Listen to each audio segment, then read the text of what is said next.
A friend who understands your tears is much more valuable than a lot of friends who only know your smile. This is the Wisdom Worth Knowing podcast. I'm your host, Craig Chamberlain. If it's your first time joining me, welcome. Thank you for coming. You can follow this podcast on YouTube, Facebook, and Rumble. You can also subscribe on Apple Podcasts, Google Podcasts, and Spotify. Wisdom Worth Knowing is brought to you by Audible, where listening is the new reading. For a limited time, get unlimited access to thousands of audiobooks completely free for 30 days. Sign up right now at audible.wisdomworthknowing.org. That's audible.wisdomworthknowing.org. A friend who understands your tears is much more valuable than a lot of friends who only know your smile. The subjects are picked based on the feedback I received from the Facebook page. If you're not following on Facebook, it's basically how many likes, shares, and reactions we get to certain posts determine which posts end up being, or which quotes end up being the topic of discussion. There will be a discussion time at the end of the episode, so if you are watching live, make sure you throw out some comments during the show, and they may get read out loud at the end. How many of us really have friends? And what is friendship to us? Friendship is difficult. It's easier to cultivate friendships when we're younger. I genuinely believe that. I think a lot of that is just because of all the extra time we have when we're younger. I also think we're a little more honest. Well, a lot more honest, generally speaking. We also tend to give people more grace, so we kind of look past their flaws. As we get older, I think we see in other people what we call red flags, and then we emotionally protect ourselves rather than give them grace. While there is some wisdom in that, right, and seeing red flags and giving ourselves some grace, there's also a way of walling ourselves off from people so that we never actually get to know anybody. You know, you can really build those walls up high to protect yourself and then just be trapped inside those walls forever, alone. But at least you'll be safe. Obviously, that's not a good thing, right? Very few people get to experience true friendship. I do count myself lucky, very lucky, that I cultivated some really, really close friendships in my youth, mostly through high school. I didn't realize how lucky I was to have these friendships. I'd say I have at least 5 or 6 really, really close friends, and they're all over the world now. We have to really work at it to keep in touch. And I've actually not done the best job of that lately. Now that this topic came up, I'm realizing I need to reach out to them. But we do keep like a group text going. We're all kind of part of the same crew. But I do consider myself very lucky. Friendship is rare. I think I've looked at the statistics. I know for men, at least, in my age group, the majority of them don't even have one person they could call a close friend. If this is you, you're not alone. It's very common, actually. Why is that? It's because friendships are hard. And cultivating that level of intimacy in which tears, which means sadness and grief, are shared between two people, as well as the fun things, takes an immense amount of time. And most of us just don't have that time, or we don't find ourselves in situations in which we can cultivate that time necessary to develop that friendship. I do have some suggestions for those of you who are trying to develop better friendships. I also didn't realize how lucky I was to have these friendships until my wife pointed it out to me. Apparently she has always had trouble over the years maintaining these friendships. She's had them, It's just maintaining them in the long run, as life happens and family happens and kids happen, and it does become increasingly difficult to maintain those friendships. I definitely get it. And I do know it is a lot more difficult for me than it used to be at 37. A lot more difficult for me at 37 than it used to be at 27 or 22 for that matter. So not only is friendship rare, having a friend who understands your tears is much more valuable than a lot of friends who only know your smile. So obviously they're contrasting having one friend versus many. In that quote, it's better to have one friend who knows you really well than have a bunch of friends who don't know you at all. It's better to have that one friend who's there for you when things get rough and hard than it is to have a bunch of friends who disappear at the first sign of trouble. That's just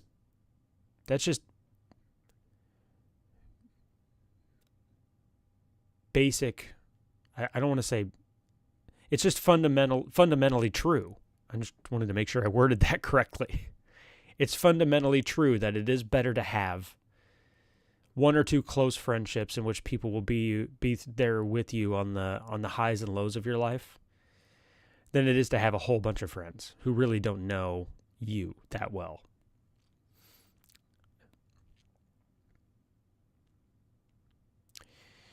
C.S. Lewis, in his book, The Four Loves, talks about friendship as one of the four cornerstone loves. What are the four loves? Let me look them up. I don't have them all memorized.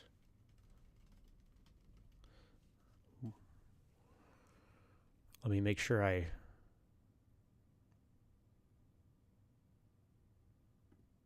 read this correctly, because I want to make sure I do it some justice. There's affection, which I don't know if I'm pronouncing this correctly. In the original Greek, it's storge, S-T-O-R-G-E, affection. Friendship love, which is kind of what we're alluding to here in the video. Romantic love, eros. And charity love, agape, which is like unconditional love. And the reason I bring this up is because love is kind of a loaded term. We don't really stop to think about it. We throw the word around, the phrase I love you, all the time. But there are different types of love that I think we experience in our lives, depending on their friendship or relationships or basically the dynamics of the social situation we're in. And it's good to kind of know the difference and how to do each really well, how to be charitable. And I don't just mean financially. I just mean it's just unconditional love in some way. It's good to be charitable in some ways. It's good to have romantic love, obviously. It's good to have friendship love. And it is good to have affection. So that book's definitely worth picking up if you haven't read it yet. It's pretty short. But it talks about kind of the different types of love and how we can kind of strengthen those types. But how can we cultivate these friendships? It's one thing to say, friendship's great. It's great to have it. It's good to have. Yeah, well, that sounds all well and good, Craig. But how do I cultivate that, especially at whatever stage of life you're in? There's a couple things that I can suggest. Because like I said, I've been very lucky and blessed. And then I had to actually go back and self-reflect on what was the root of those friendships. What kind of started it. And I do know that one of the cornerstones of a lot of, I would say the cornerstone of every friendship that I have was at one stage of my life,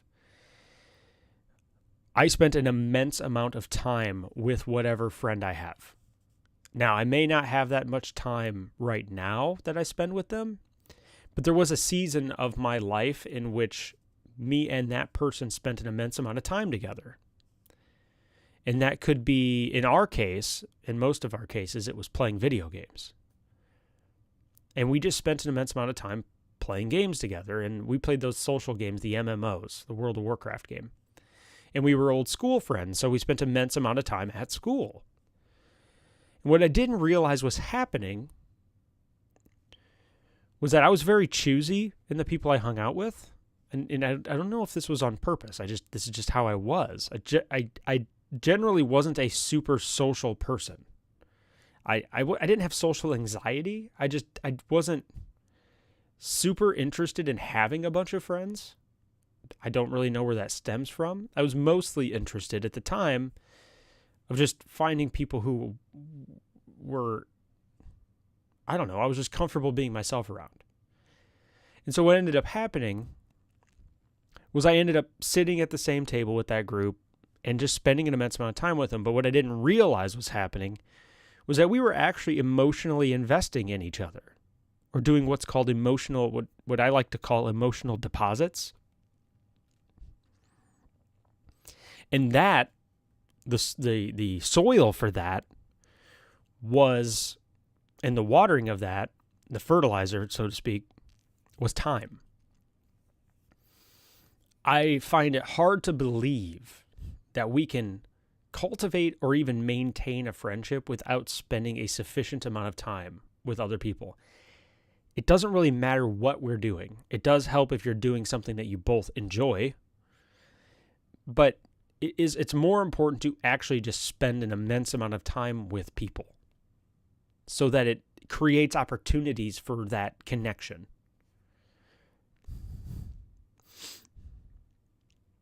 I think this happens in a lot of people's romantic relationships too, where they get so busy with life and they start to take each other for granted.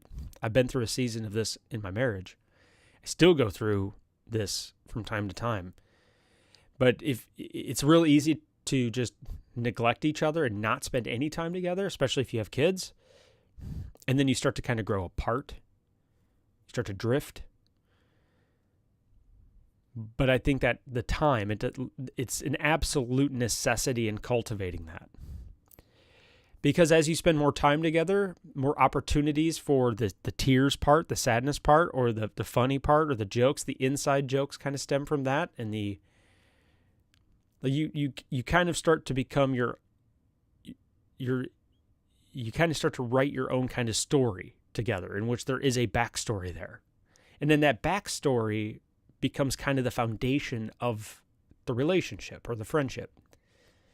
And again, all this was happening without me even realizing it. And so as we got older and we started to all drift apart and got busy, got our own schedules, some went to college, some after they went to college, they went across the world, they got jobs, they still are across the world. I have a friend in Europe. I have a friend 4 hours south of me. I've got a friend in the mountains of Colorado. I have a friend nearby. So they're very spread out. But since we had all of that to bank on, now we can pick up the phone and call each other and spend just a little bit of time hanging out. And it's like starting right where you left off. And if you have a close friend, you know what this means. It's like as soon as you start the conversation, it's like you just slip right back into that comfortable conversation place you guys have always had. But it started with a time immense foundation. And then as you get older, maintaining the relationship is easier because of that investment. And the nice thing about friendships is they don't require a lot of commitment. That's kind of the nice thing about friendships is after you've kind of cultivated that ground, maintaining them isn't as big of a deal. It isn't as difficult as like a relationship, like a romantic relationship. Those should require an immense amount of commitment. Relationships. So my first suggestion is to find a place where you can put yourself, where you can spend an immense amount of time with other people. And if you find somebody you connect with on a friendship level, arrange. Hopefully, you both mutually kind of. You don't have to say, "Hey, I like you." It doesn't have to go that way. Although when you were a kid, that's kind of what you said. It's like, "Hey, I like you. Let's be friends." That's how it was. But when you get older, is if you feel like that opportunities are like, you have to create more opportunities to hang out together. Go to movies, join a league, join a board game club, play a video game together. And like I said, I haven't been great about this lately. I've been so busy with life. But anyways, cultivate those opportunities to spend more time together. Have a cup of coffee. Don't be too pushy, obviously. It just depends on the person. But make sure you get together every once in a while. And make sure it's in a non-pressure situation and not a place in which conversation and things can happen. Neutral territory. And then the more time you spend with people, you will develop threads. What I like to call threads that will kind of weave together. The secondary part of, the secondary point of advice I can give on cultivating friendships is to be yourself. And I don't mean be a jerk about it, but I mean don't be afraid. Obviously, hide your crazy to a point even in friendships, because you don't want to make huge emotional withdrawals from a friendship early in the relationship. The question is whether or not you've deposited yourself emotionally in the relationship enough to start withdrawing. And if you're not sure what an emotional deposit worth of withdrawal is, just think about in your life. Don't ask somebody to help you move when you just met them yesterday. That would be an example of a withdrawal, like a friendship withdrawal, where you actually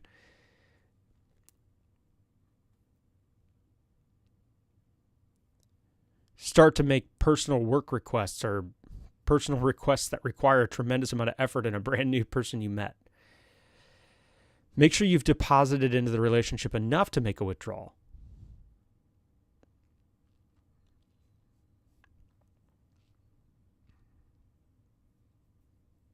I'm trying to remember, I think Keep Your Love On is the book that talked about this.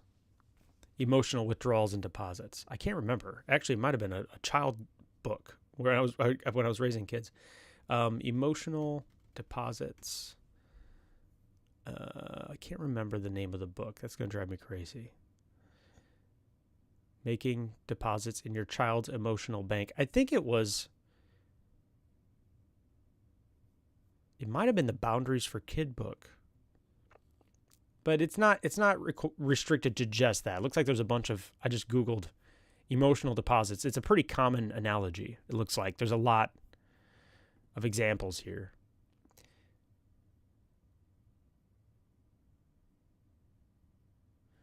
And this is just an awesome strategy just for dealing with all your relationships, not just friendship, is making emotional deposits in people. We have a tendency to suck the life out of people around us. You know, it's really easy to use people. It is actually more difficult to be intentional about depositing emotionally. And it can be something as small as a compliment, making a phone call, sending a text, that kind of encourages them or compliments them. I mean, these things matter. And be honest. Don't be fake about it. You know, celebrate your friends. Cheer them on when they're doing well. Before we move further into that, Wisdom Worth Knowing is brought to you by Amazon Audible. If you're like me and you love reading but don't have the time, then Audible audiobooks may be the perfect solution for you. With Audible, listening is the new reading. You can pop in your earbuds and discover that next exciting adventure or expand your knowledge from any PC, Mac, Android, Alexa, or Apple device. And check this out. Because you listen to this show for a limited time, you can get instant access to thousands of audiobooks from Audible's Premium Plus catalog completely free. Just visit audible.wisdomworthknowing.org right now and take advantage of a free 30-day trial. That's right, for 30 days, you'll get full access to Audible's Premium Plus catalog, as well as an additional free title of your choosing. If you discover audiobooks aren't for you, no problem. You can cancel instantly online. That's it. It's that simple. 2 years ago, audiobooks began to change my life, and they may change yours too. Pause this podcast and head over to Audible. That's AUDIBLE.wisdomworthknowing.org and sign up right now before the deal expires.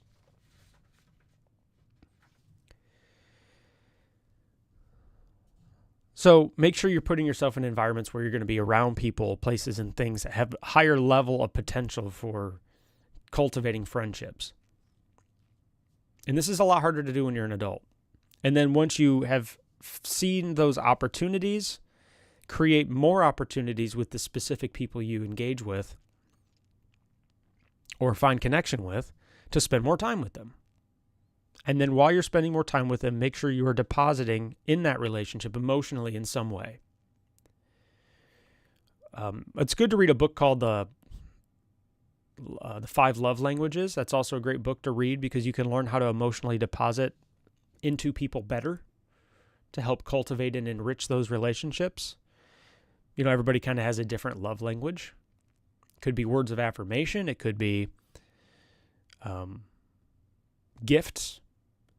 So identifying the things that people seem to value the most is helpful. When you don't have as much time to make emotional deposits into people, it's very effective to learn what it is that they value. And the love languages portion of it does help with that. It helps cultivate that. And I think as you pour into, granted, there's a risk here because there are certain people who are emotional withdrawers all the time, and it could be for various reasons. So if you find yourself in a relationship that has an unhealthy dynamic of this person constantly drains you and does withdrawals consistently, it may be wise to somewhat distance yourself from that relationship or try to set healthier boundaries with that person. The book Boundaries, by the way, is great for this.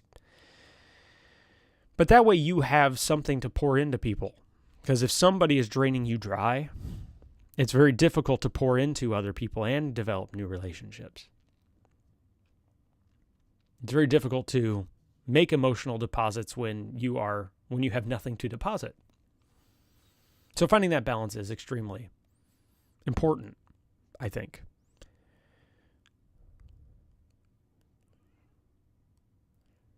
If you are listening to the podcast now, you are more than welcome to post comments on YouTube and Facebook.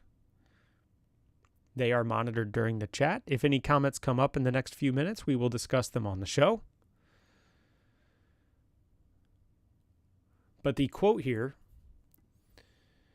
a friend who understands your tears is much more valuable than a lot of friends who only know your smile. I think there is a level of responsibility on our end to deposit into our friendships to the point where you can grieve or express your frustrations and anger or a sad part of your life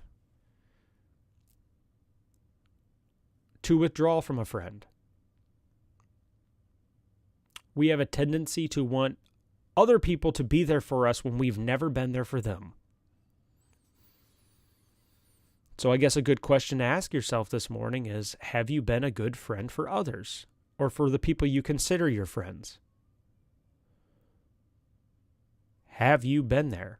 Have you been the friend who understands their tears? Have you made emotional deposits into your friendships? Have you made enough of them so that when your life starts to fall apart for whatever reason, because bad things will happen, have you made enough emotional deposits into the people around you so that they can be there for you when a withdrawal time comes, when the tears come?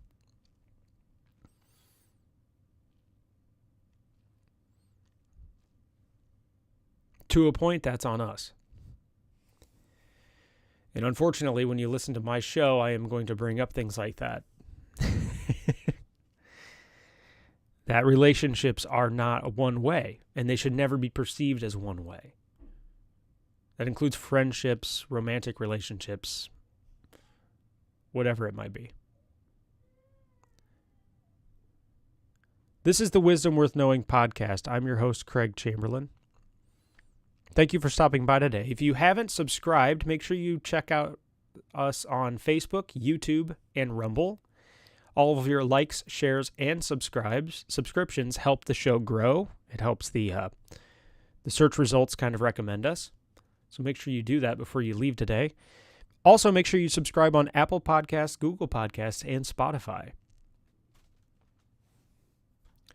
So until next time, remember, a friend who understands your tears is much more valuable than a lot of friends who only know your smile. So have yourself a wonderful day, and let's work on being the best version of ourselves we can today. Because, as always, that's all we can do. I'll see you all tomorrow.